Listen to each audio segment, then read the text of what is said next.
Hello, everyone. Today we're joined by Blase Lambert and Thom Armstrong. Thom Armstrong is the CEO of the Cooperative Housing Federation of British Columbia. He has an extensive background in the cooperative housing movement spanning over 30 years. He also holds the position of CEO for COHO Management Services Society and the Community Land Trust group of societies in British Columbia.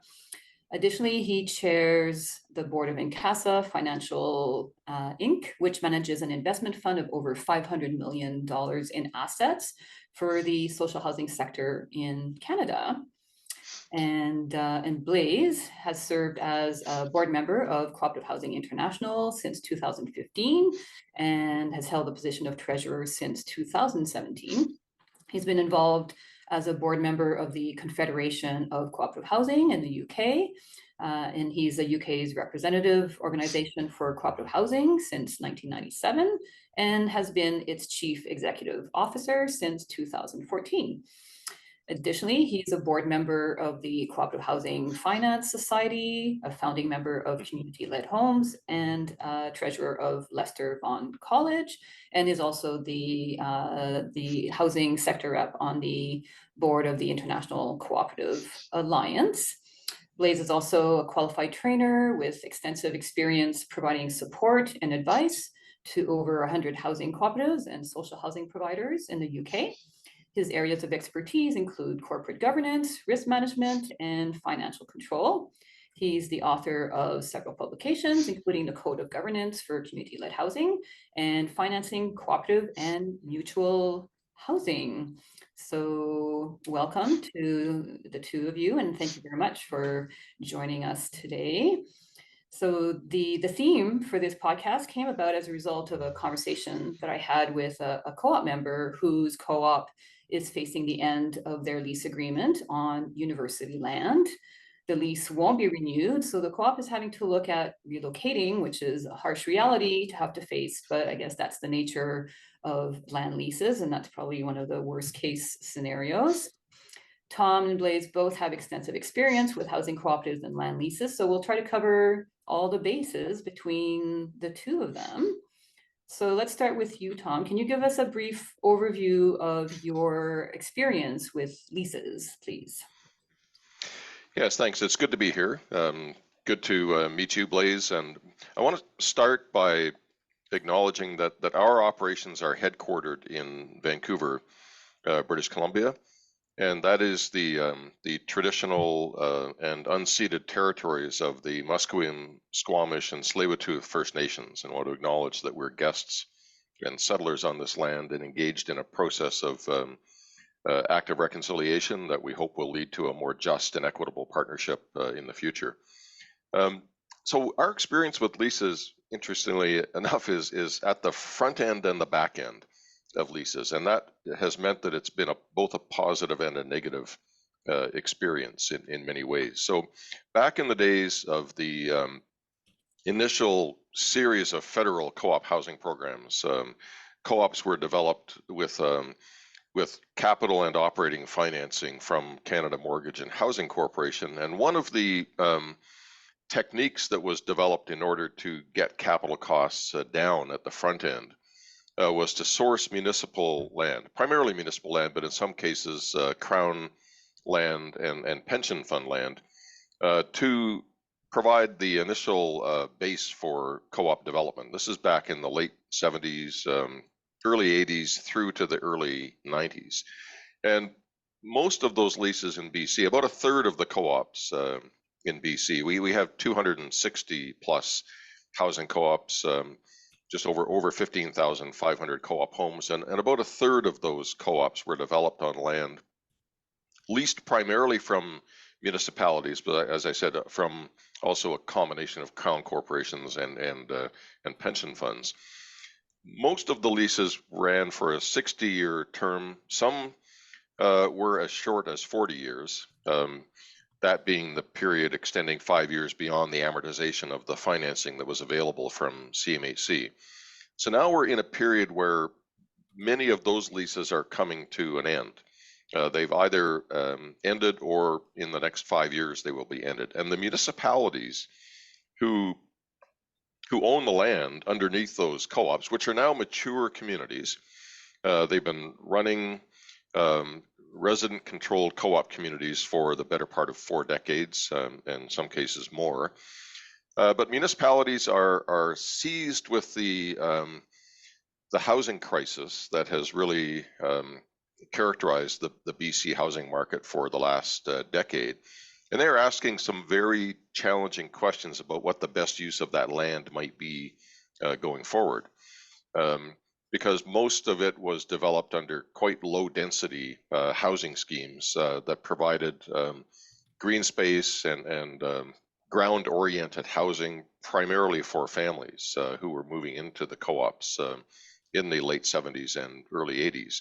So there's now a collision of priorities between the co-ops who want to maintain the communities that they have so carefully shepherded for the last 40 years, and the municipalities who own the land who want to use it to provide much more housing than is currently situated on the properties to address the growing housing crisis, most acutely in Vancouver, but also outside Vancouver in the metro areas. So that's the back end challenge, as I would call it, of advocating on behalf of those co-ops and negotiating with primarily municipal levels of government to achieve a fair balance between the housing needs of the future and the security of tenure of existing residents. So, and in some cases, the land being owned by private interests, it's really been a contest between the mission of the landowner to maximize return on the investment and the mission of the co-ops and the co-op housing sector to maximize security of tenure and affordability in the renewal of those leases or the acquisition of those properties. So some very challenging circumstances. The flip side of that is that because we've been able to develop our community land trust as an active engine for growth in the co-op housing sector, there have been some very exciting opportunities to partner with municipal levels of government to acquire land on much longer term leases, the standard being 99 years, to write down the cost of developing new housing, which is of course a lot more expensive than it was back in the early 80s, and to build out hundreds and indeed thousands of new homes for co-op members and members of nonprofit housing societies who otherwise would not have access to the kind of homes and amenities that we've been able to generate. So at the same time, simultaneously a very positive and negative experience dealing with the back end of the leases to try and protect existing communities and their security of tenure, and working with all levels of government to use the leasehold mechanism to develop new homes for new co-op members and to expand the stock of affordable housing and to build the asset base of the sector, which has been a critical piece of our long-term growth strategy. So I guess that in summary, that's where we find ourselves in a you might say a love-hate relationship with the notion of leasehold tenure in co-op land. Well, it's interesting that you're able to to use that previous I guess the previous application of housing, which was low density, and knowing that that just doesn't fly anymore, and you have to build more dense developments, and at the same time meeting the housing needs that are required for the municipalities. Yeah, it's of course, as an active social purpose real estate developer, we would prefer to own the property. We'd prefer to have title because that gives you more leverage. But you can mortgage a leasehold interest as easily as you can a freehold interest, and that's what we've been able to do.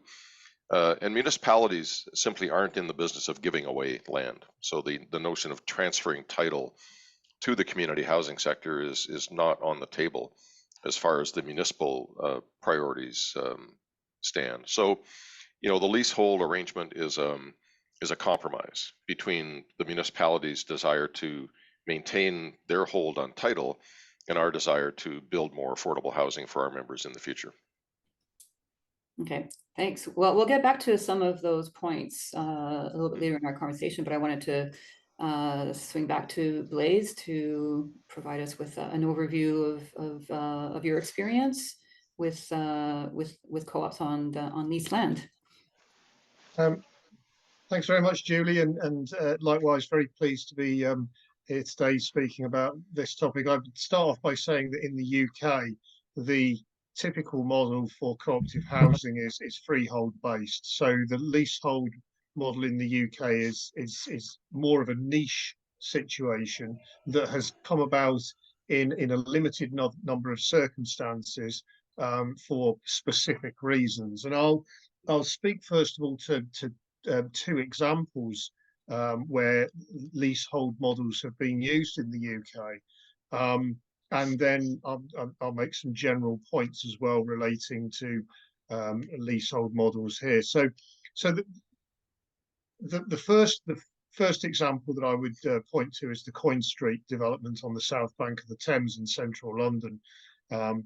This is a very large regeneration site and a mixed use development. So whilst there are 4 housing cooperatives that have been created as part of the overall community development program that's been there, there's also retail space, office space, art galleries, a restaurant on the top floor with very nice riverside views of the Thames and St Paul's Cathedral, community gardens, and because it's a multi-type development, the cooperatives themselves have been engaged and entered into leasehold arrangements there, because they clearly don't own the entire site, but they have a relationship. So that development works on the basis that a development trust, Coin Street Community Builders, owns the freehold. They grant a 125-year lease down to a secondary cooperative called Coin Street Secondary, and then that grants subsidiary leases down to the 4 neighbourhood cooperatives. In the UK, we have an accounting principle that states that if a lease is granted on residential property for any period longer than 7 years, the asset transfers to the balance sheet of the leasee. In other words, were the individual co-ops in that Coin Street example to be granted a lease longer than 7 years, the asset would go onto their balance sheet, which would fundamentally undermine the financing model that had been put in place to enable the overall development. So therefore, because in the specifics of that circumstance, the development trust needed to be able to secure debt against the whole site and its activities, it entered into and developed this 3-stage lease model. The leases that are issued to the individual co-ops are actually 5 years in length. They don't issue to the full 7-year maximum term for a short lease. So they issue for 5 years, and those 5-year leases are renewed periodically as the terms come towards an end.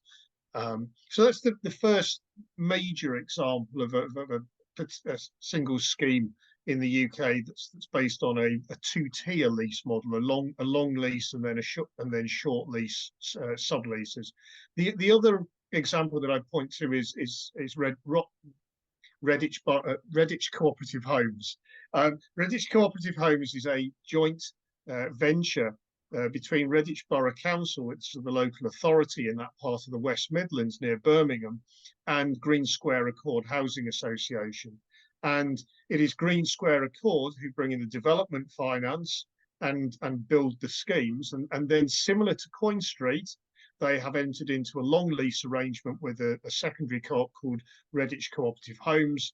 And Redditch Cooperative Homes then enters into rolling 7-year leases with 6 neighbourhood co-ops on the ground. And so they've taken the same type of 2-stage lease model, but rather than issuing a 5-year fixed term short-term lease, they've issued rolling 7-year short-term leases in that situation. But in both examples, the co-ops themselves have short-term leases, and therefore alongside the short-term lease comes the short-term security for the co-ops themselves and for the residents that live in those co-ops, which creates its own issues, which maybe we can unpack as we go along. I'd say a couple of more broad points. There are a number of co-ops in the UK that are operating under leasehold arrangements where they have residential property that sits over the top of retail and commercial space. Again, this is fairly typical in parts of central London, where again the freehold title will be held by various landlords and landowners, who then grant commercial leases on the shop space and residential leases on the space above. I suppose, you know, there is an issue here of the difference between these type of mixed use developments where the lease has to be issued as a matter of practicality, and the sort of operational leases that there are for management purposes and financing purposes in the Coin Street and the Redditch examples. We also in the UK have a significant number of organisations that have been established by leaseholders themselves in residential developments. So many commercial developments are undertaken by developers, and they sell the properties on 125-year leases to individuals. They're essentially homeowners, but long lease homeowners rather than freehold homeowners. We have a piece of legislation in the UK called the Leasehold Enfranchisement Act, which gives individual leaseholders the right to collectively form organisations with other leaseholders in their building and to buy out the freehold of the entire building itself in a company or cooperative structure. And there are several hundred of these types of leasehold enfranchisement organisations that have established, where leaseholders have set up these organisations basically to buy their freeholders out. I think there's, you know, two other things that I just referenced quickly. So firstly, mortgageability and term of lease. Certainly here in the UK, lenders like to lend on multiple numbers relating to the length of the mortgage. So for example, if you are looking to take a mortgage out as a co-op for 25 or 30 years, a lender is going to want to see at least 3, maybe 4 times the length of that in terms of the lease. So a 50-year lease, you're not going to secure mortgage finance against if you're looking for that mortgage finance for 25 or 30 years. So even with long leases of 125 years, which are the most common form of lease here in the UK, as the term of that lease comes down, so the mortgageability gets affected, and that's an issue that is relevant. And also, finally, I'd just reference the example of Switzerland as well, where in Switzerland it's fairly common for public authorities to dispose of land and assets to cooperative and community benefit organisations, but dispose of that land on the basis of long lease arrangements, where essentially the public bodies retain the freehold and grant 125-year leases, which certainly is not the norm here in the UK, but very much so is the model that operates in Switzerland, and as I understand it, some other parts of Europe as well.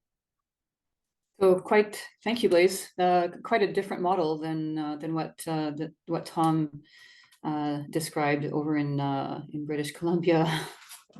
Yeah, the financing terms caught my attention there. The lenders in Canada will look for a lease term that exceeds the full amortization of any financing by at least 5 years.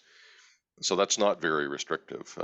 Although, as you point out, the further you get into the amortization of the leasehold interest, it becomes more difficult for a co-op to finance capital repairs, to renew the home. So, you know, if you have a 40-year lease with a municipality and you find yourself 30 years into the lease, but now you need to reinvest in a building that in some respects might be coming to the end of its useful life or require a significant reinvestment, with 10 years left in a lease term, you can only finance something that you can fully amortize over 5 years because of that 5-year hangover. So that's restricting the ability of co-ops to maintain their homes to a standard that's appropriate for the residents. And of course, they attract some criticism for that. Even though the lease constrains their ability to make the investment they would otherwise be perfectly happy to make. Other commentators will point to the condition of the housing and say, look, co-ops can't be trusted to govern or manage the long-term stewardship of the asset. So it's a bit of a catch-22 for the co-ops that are coming to the end of those lease terms. And is it a challenge in Canada to renew leases, to roll forward another term of 40 years? Is that an issue that yourself and other organizations are confronted with then as a reality? Absolutely, especially because predominantly the holders of the of title are municipal governments, and of course the housing market in 2023 is very different from the housing market in 1980, and they have different goals. They may even have different. They might imagine different uses for the land. So instead of a purely multi-unit residential development, they might see some. They might be attracted to the idea of a mixed-use development that includes retail shops, childcare centers, even potentially schools. So there's, as I said before, there's a direct collision now between what the municipalities perceive as the broader interests of the community and what the co-ops perceive to be their interest in long-term security of tenure. I mean, we don't have that issue because local authorities to organisations don't don't get involved in that type of lease arrangement. Where we do have that type of situation relates to our individual home ownership market, where individuals have purchased leasehold properties from local authorities under our right to buy. Those individuals get those leases for 125 years. But the local authorities, will routinely renew, again, because they're aware of the issue of mortgageability. And once you get down to 75, 80 years on those sorts of leases, mortgage companies are more reluctant to offer mortgages to individuals. So the local authorities are quite happy to extend the terms back up to 125 years. But it sounds as if you're operating in a much more challenging environment in terms of those relationships with those public bodies as essentially the head freeholders. So I can imagine that's causing a lot of difficulties. Yeah, the notion of a 125-year lease here would just be unheard of. The longest we've been able to achieve is 99, and that's because the cost of building housing at a level of affordability that would serve a broad cohort of the population it just means that you need the ability to, you need a high loan value. So a 99-year lease here can be mortgaged at 95% of the freehold value of the land, which is what you need to get decent housing into the ground. But I'm curious about the right to buy. So how is the price set to close the deal on a purchase like that? Well, in the first place, you start off with what is the existing use valuation of the property. So we have different valuation methodologies. There's an open market valuation, in other words, what would the property be worth were it on the open market, and an existing use valuation, which says actually this is currently a social housing property in the local authority housing sector. So it's valued on the basis of its rental yield, its net rental yield over a 25-year cycle. But then also two discounts are applied to that valuation. Firstly, a discount that is the right to buy discount in itself, which at various times since Margaret Thatcher introduced the right to buy in the early 1980s, has gone up and down as different governments have either favoured the right to buy or not favoured the right to buy. So that right to buy discount has flexed. And then there's also a discount because essentially the resident is a sitting tenant. So it's not as if the local authority could sell that flat to somebody else. The only person it can sell that flat to is the person that's living in that flat. So there's a second discount applied there.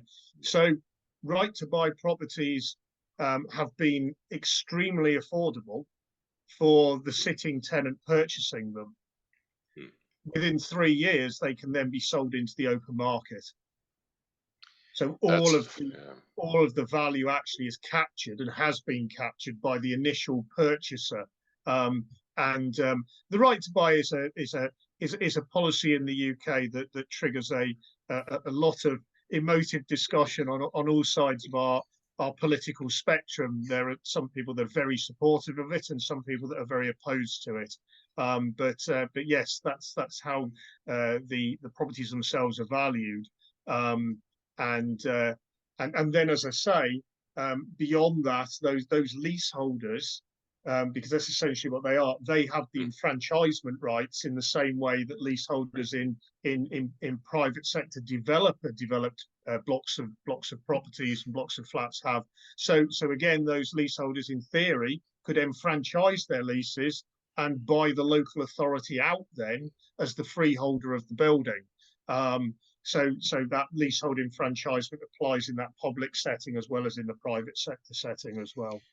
interesting. It is true that leaseholders and tenants in the UK and Europe have much more robust set of rights and entitlements than you would find in North America. But we do experience the same argument between different methods of appraisal with municipal governments as they try to extract more revenue from existing co-ops in order to renew leases. Co-ops would prefer that the land be valued based on its current use, which is mixed income affordable housing. And the municipalities would prefer that the value be set based on highest and best use, as if a developer was going to come in and redevelop the property to its full density potential. Which again is quite a challenging trade-off between two different positions there, isn't it? Whereas again, we're much more straightforward by the sounds of it in terms of, these are the rules that will apply to this type of valuation of this type of land purpose, rather than the residential stock essentially being valued on the basis of notionally what it could be turned into as a different economic activity, which, if you look at something like many of our members in central London would give a completely different valuation to land that they're purchasing, but also to the stock that they have, and I can imagine some very interesting discussions that many of my freehold owning cooperatives members in central London would be having, were they able to realise a different valuation from selling their properties, so to say, to a commercial developer in that sort of speculative manner. But that's not really how things operate in the UK. No, nor do they here. The other source of tension, of course, is the gap between the rents or housing charges that co-ops sustain themselves with today, and the rents being charged in the market. So in Vancouver, just last month, the inflationary effect on rents has produced a market where a one-bedroom apartment is worth in the rental market is worth just over $3,000 a month on average, which is just unsustainable. It's about 5 times the affordability threshold for someone earning minimum wage in the BC market. So the municipality looks at the housing charges being charged by co-ops now, who've been operating essentially a not-for-profit housing business for 4 decades, and they're quite often 60% of the prevailing market rent in the surrounding area. So the conclusion that municipal governments draw from that is, well, look at the gap.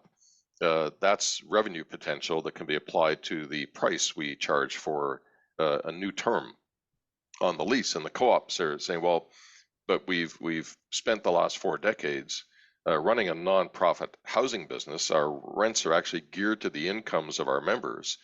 So to try and capture the value of that gap between those rents and market rents would now impoverish the co-op and most of the residents in the co-op, and it's not a sustainable deal.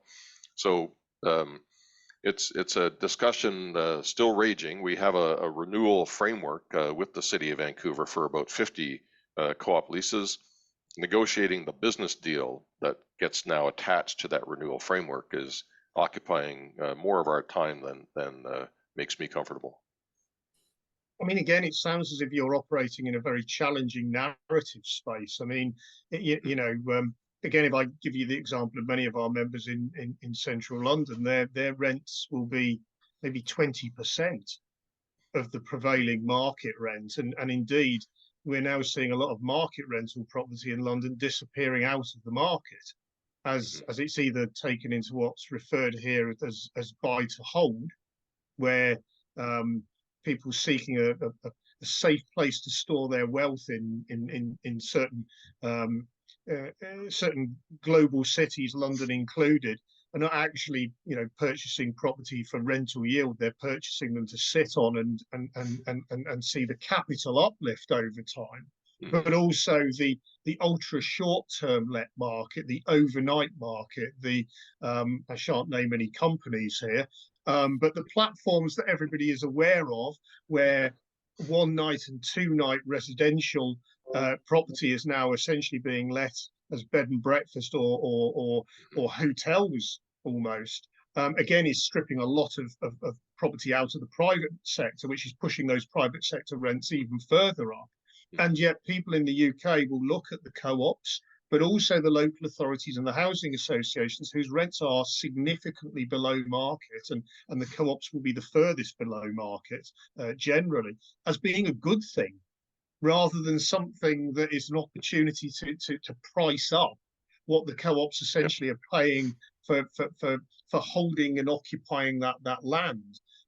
Now, that picture isn't the same in all parts of the UK. There are parts of the UK where actually prevailing co-op and other social housing rents are above market. And that's because there are certain parts of the UK where the housing market is so depressed that there isn't demand for the market housing, because there's more homes than there is population. We've had a lot of population shift in the UK, so that overheats places in the south of England in terms of the housing market, whereas places in parts of the north of England and the Midlands have seen a lot of population shift and abandonment of housing, and there the co-op and other rents will, as I say, either be in parity with the market or even above the market. But again, these things seem to be viewed in a different way because of this sort of revaluation and renewal of term of lease issue that you're clearly grappling with in your setting. No, you're right, and there are parts of the country where co-ops have been challenged to keep their housing charges down so that they're competitive in the market that surrounds them. But that's not ever been an issue in BC, and is not likely to be, given the overheated housing market that we operate in. So I have a question about the value of the property and how that affects the lending. So like if a co-op is on leased land, how, like, are they building equity at the same rate as if they were on freehold land? Because when they're looking at renewing their mortgage, they're looking at their built equity. So how is leased land versus freehold affecting their equity?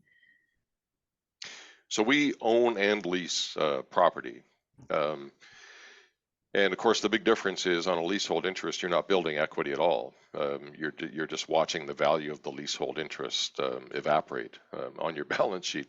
On assets that we own, of course, we are building equity and able to leverage that to fund new developments and redevelopments within the portfolio. But on a leasehold interest, the entire value of a leasehold arrangement, and as I mentioned earlier, we are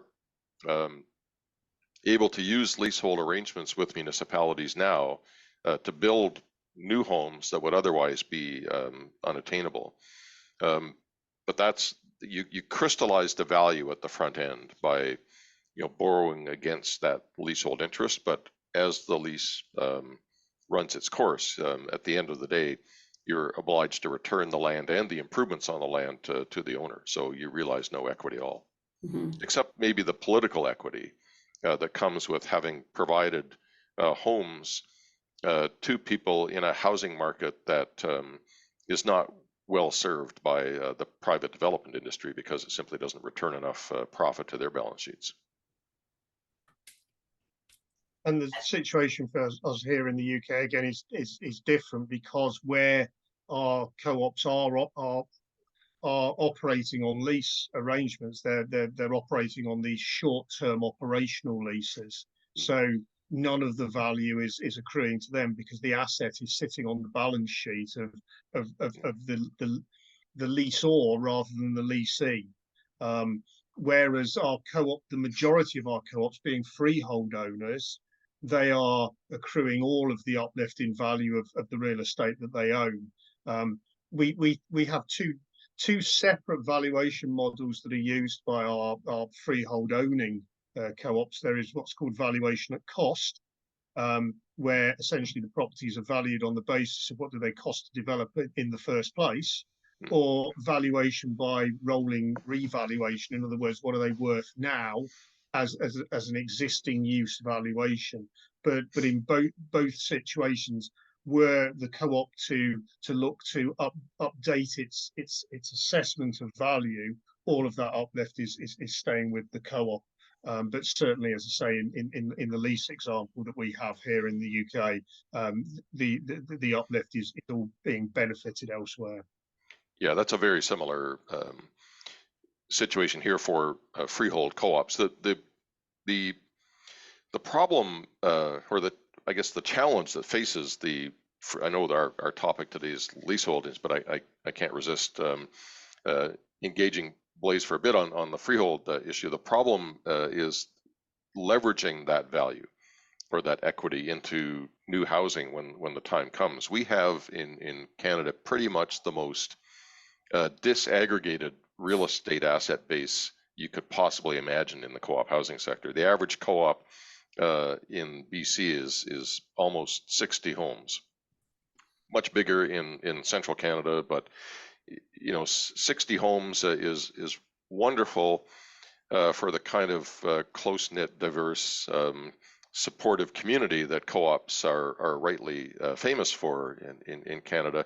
But as a real estate asset base, it's very difficult to develop the capacity to leverage that into new homes when the time for redevelopment comes along. So that's why the Community Land Trust has been so critical in creating an engine for growth that was never built into the co-op housing sector 40 or 50 years ago when it began. But now we're able to, without merging co-ops, able to act as an aggregator for that real estate asset base to develop and redevelop new homes. And that's been late coming to our sector. We've only been active in this area since 2012, 13, 14, but it's for me the promise of the future to address that disaggregation. And similar to yourselves, the historic development of housing co-ops in the UK was based upon you developing an individual scheme, 30 homes, 50 homes, 70 homes, and that's a co-op. And that co-op holds its asset on its balance sheet, and then you develop a second and a third one and a fourth one. And so you end up, and our sector has 223 registered providers, so government regulated and registered providers of social housing, and each of them has their asset holding of 50 or so homes in the same way as yourself. So we've got tens of thousands of homes, but they're not there as a usable asset base. They're scattered across all these different balance sheets. They're there as a usable asset base for each of those individual co-ops to mortgage against, to do improvement works to their existing housing stock. But as a development model, it has the same limitations as you described in the Canadian example, where the Coin Street example that I gave earlier on is much more similar to the Community Land Trust model, in that it's a large site that's been placed in trust. I mean, back in the 1980s, we didn't have the term Community Land Trust, we had the term Development Trust. These days in the UK, we have the term Community Land Trust. So these days, they would have called Coin Street a Community Land Trust. In the 1980s, they didn't, they gave it a different term. But it's the same idea that this very large site is held as an overall asset. And then the residential elements are not hived off onto separate balance sheets. They stay on the balance sheet of the trust, which is essentially offering these short-term operational leases to the individual co-ops. and similar to your to yourselves, the community land trust model in the UK is now becoming something that's getting a lot more attention for exactly that well, among other reasons, that the asset can continue to be leveraged and used for future development rather than you place the asset onto individual balance sheets and then it stays there and you try to do another development and another development and another development. Mm-hmm. Yeah, it's a very similar context here. So Tom, have any co-ops joined the community land trust so that they, that they can, basically offer their co-op as an asset to, for the greater good of building more co-ops?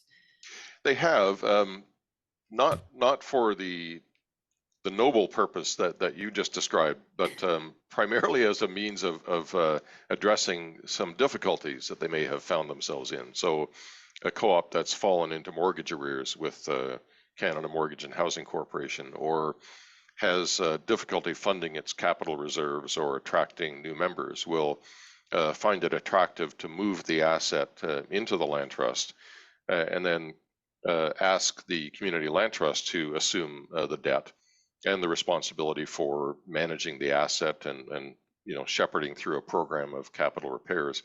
And that's proven to be very successful. It gives comfort to lenders and investors who now see the asset management function being performed by a body that has the professional expertise to carry out those tasks, and the governance of the community left in the hands of the co-op members who are experts in community governance, because that's what they've been doing for the last 4 decades. And the mechanism that mediates that relationship is a lease between the community land trust and the co-op, although not a lease registered on title, because that would attract another form of tax that we're anxious to avoid. And yeah, speaking of Right. tax, what so if a co-op is on leased land, are they paying property tax or not? Well, the community land trust will pay municipal property tax as a lessee. A transfer of property into a community land trust, unless it's a charity, and we only have one of those because that's another conversation. But the transfer of property into the community land trust on a lease term that exceeds 30 years will attract the full property transfer tax levied by the provincial government. So that's been an obstacle to closing the equity gap in new developments where we expect land to be transferred into the trust. It's an ongoing conversation with the provincial government around the impact the property transfer tax is having on downstream affordability. Mm-hmm. And what about just annual property tax?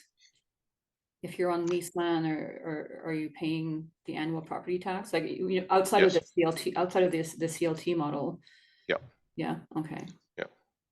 Yeah, municipalities are they'll sometimes discount the municipal property tax for nonprofit or co-op housing, but very rarely will they waive it or exempt housing developments from that. And frankly, I'm not.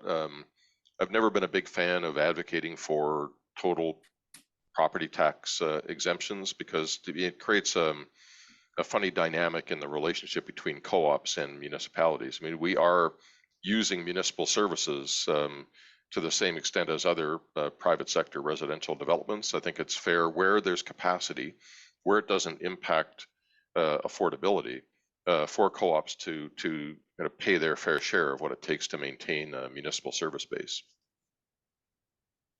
It's an interesting difference in what I suspect is the case, in that in the UK, it's the individual that's paying the annual property tax rather than the landlord. It's only where the cooperative is housing people in what's called shared accommodation. In other words, where the individual doesn't have a unique property that is theirs, that they have a tenancy on, but they have essentially a room in a shared house. In that situation, which is referred to as a house of multiple occupation in the UK, there the cooperative would be responsible for paying the annual tax to the local authority for the services, what's referred to as council tax in the UK. Otherwise, all of the tenants of our co-ops that are not offering that type of accommodation, which is the rare form of accommodation, it's the individual who has to pay the tax themselves. We do then have various benefit entitlements that people can look at in terms of mitigating that. It's only on the commercial space. So if, for example, the cooperative has an office or some other non-residential function, then it is paying business rates, as they're referred to, on that office and commercial space. But on the residential space, it's the individual that's meeting that cost. And on the property transfer side of things, we have a stamp duty tax program here on property transfers. There are different rates of stamp duty, and we've done a lot of work recently to get some very significant exemptions for cooperatives in the UK relating to what's called the enhanced rate of stamp duty. But again, there's no sort of broad exemption from paying the tax in the first place. But there is, as I say now, this exemption that was introduced in 2021 that stops cooperatives that are financed in a certain way, in other words, financed with private finance rather than public finance, from being treated as if they're private sector landlords and taxed accordingly. Interesting. Yeah, here the individual co-op member has no legal or contractual relationship with any level of government. That is all housed in the co-op or in the community land trust, depending on who holds the leasehold interest. But presumably you're passing that cost on as part of their service charge or part of what's calculated into their rent. So they're paying for it in a different way. They're paying it essentially as part of their overall charge, and then the landlord is on paying that money, which essentially is what happens in our shared housing example here. It will be an element of service charge or rent. Yes. But that certainly is the norm. The norm is that people have this individual relationship with local government, which is different than what you have. Yeah, no, that shared ownership relationship that you described, that's exactly how it works here. So I would say that our experience with leases where the lease is held by the individual co-op has been very challenging. But where the lease is held by the community land trust, it has been nothing but an opportunity to develop homes where they would otherwise not be able to be developed. And municipal governments find it very attractive too, especially smaller municipalities, because they quite often have land. They've been taking a beating in the press for what happens when they sell or give land to private developers, because then of course that's really a transfer of wealth from the community to the private sector.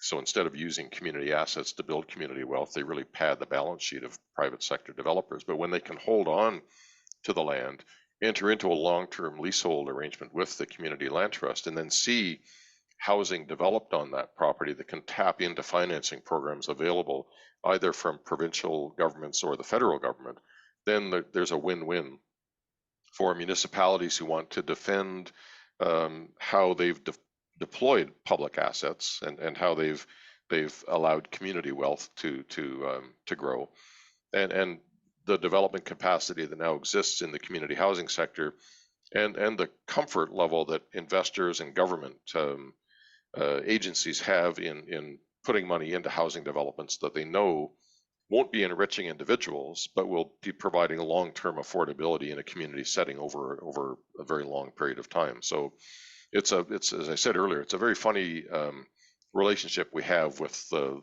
leasehold concept. It's kind of the ticket to a lot of our current success in developing new affordable homes, but a bit of a legacy problem as we wrestle with renewal of those leases at the back end. And I can certainly see the applicability where, with some of our existing freehold owning cooperatives here in the UK, they might see the desirability of of essentially transferring their freehold into some sort of centralised trust, and taking a short lease arrangement. And I think partly, I think there's two things that might drive that here in the UK over time. Firstly, is that many of the people living in and managing our individual cooperatives, 40 years down the line from being the people who created these co-ops and housed themselves essentially as 20-somethings are not 20-somethings any longer. And indeed, a number of them are looking at their properties and saying, well, actually, as we age, these properties are not fit for purpose for us. And can we release some of the value in these properties and create some new schemes for ourselves somewhere else that are properly adapted and meet our needs? And then those properties come into a trust, can be recycled, relet, etc., etc. But also there are a number of new regulatory and statutory obligations that are coming in the UK relating to fire safety and health and safety more broadly, that are causing a degree of concern, not just in co-ops, but in small social landlords generally in the UK that are governed by boards of local people or volunteers that are suddenly looking at these strengthened legal responsibilities and saying, well, that doesn't really look like the deal we signed up for 40 years ago when things were a lot more relaxed and loose around regulation. And again, the ability for them to transfer some of that legal risk and liability to a larger body whilst remaining in their properties and having that local governance and control, I think is something that has the potential to become more attractive to some of our members here in the UK. And then you have the opportunity to start drawing some of the asset that's currently scattered across all these different balance sheets into somewhere more central where it's more usable. Yeah, that's a perfect description of the dynamic that's unfolding here, because the co-ops have very successfully promoted the concept of security of tenure and being able to serve people at every stage of their life cycle and their earning potential and their family size and composition.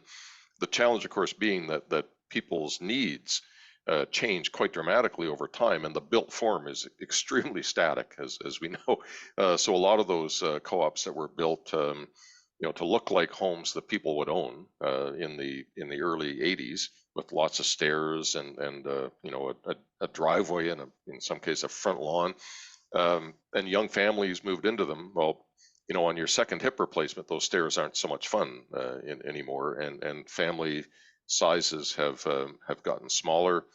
But again, the built form is exactly the way it was in 1981. So those volunteer governors who were so enthusiastic about shaping those communities and breathing life into them are understandably a little tired and wondering now how to move past the impasse that they're experiencing between their personal situation and that static built form, and understanding that they're not real estate developers, and the capacity to move to the next generation of what that the co-op might look like is very limited, unless they can source a relationship with the community land trust and then partner with us to make that happen. So that's what we're experiencing now. I think it will be the story of the next couple of decades of housing development here in BC, and we hope across Canada. And it will be a welcome change from the decades that we've spent wondering what was going to happen to us, instead of being able to shape the future that we're going to live downstream. Yes, and I think that point about the built assets, absolutely right. Many of our members that developed in the 1980s were young single people and creating property for young single people. Which again, as you say, you take a street property and convert it into 3 flats. If you've got the ground floor flat, then you don't have the issues of getting up the 2 or 3 story flights of fairly steep stairs up to the top floor flat. But there are many that do, and the cost of converting those properties is restrictive. It also potentially means a loss of units. As you create larger units that are adapted and accessible with vertical access lifts, for example. that's a very restrictive cost. And the other thing that's a challenge for many of our members here relating to those sorts of things is that when those co-ops were developed, we had a completely different financing model in play. Yeah. You know, back then we had virtually full grants provided by the national government for development. That's long gone, and if you know, you're talking about development grants now being around about 20% of cost, and the 80% having to come from commercial debt. So again, those members that did those developments 40 years ago, 30 years ago, they didn't do them in the financial environment they'd have to deal with now. And the difference between applying for a grant and having to go and raise commercial debt from a lender it's a different deal, and not one that they have the exposure to. And it creates quite a lot of frustration within the co-op communities, because those members who were there from day one often have difficulty understanding why the same exercise can't just be replicated. But as you say, the financing environment is completely different. It's not program based anymore, it's deal based. And they're not experts in making real estate deals. And we shouldn't underestimate either the what I would call the psychological barrier in moving from a freehold relationship to a leasehold relationship. There's a perception that in transferring the assets into the community land trust and entering into a leasehold arrangement, that you're giving up value and giving up control. What's often lost in that conversation is that the legislation under which the co-ops are incorporated severely restricts what can be done with that asset downstream. It can't be liquidated, and the proceeds can't be distributed among the members because that's prohibited under the legislation. So really owning a piece of property just gives you the right to go into debt to maintain it over time. And it's usually easier for the community land trust to assume that debt and the insurance responsibility and the asset management responsibility than to have it reside in the individual co-op community. Well, that sounds like a good way to wrap up our conversation.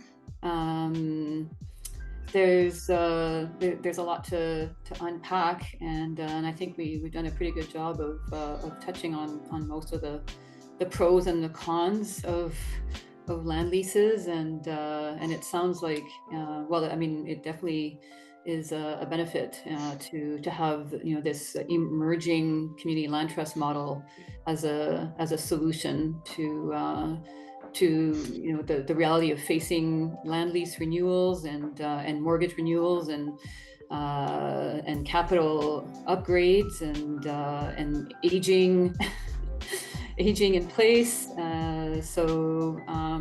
Well, maybe the next podcast will be on the community land trust model and its benefits. It's been a real pleasure, Blase, to meet you and to learn from you around the similarities and the differences between our two environments. So I've really enjoyed that opportunity.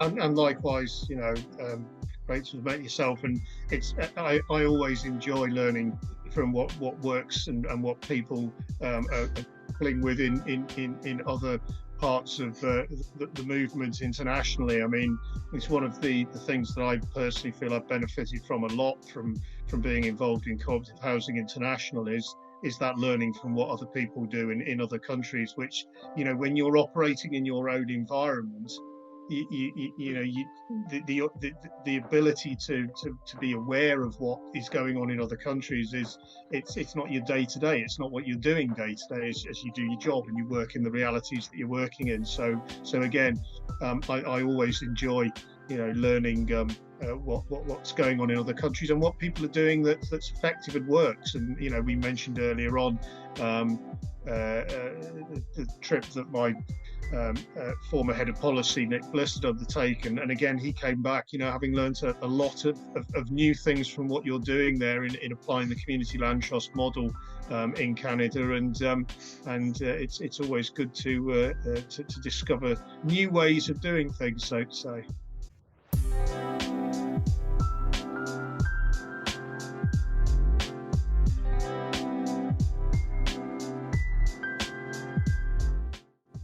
Thank you for listening to this latest episode of Co-op Conversations. We hope that it provided a better understanding of what life is like in a housing co-op. If you're interested in finding out more, you can visit us at housinginternational.coop. We feature many stories and resources on our website with useful tools, studies, and articles on topics ranging from governance to finance to sustainability and so on. You can also find us on social media, on Facebook, LinkedIn, Twitter, YouTube, and Instagram, where we like to share stories and good practices of co-op housing around the world.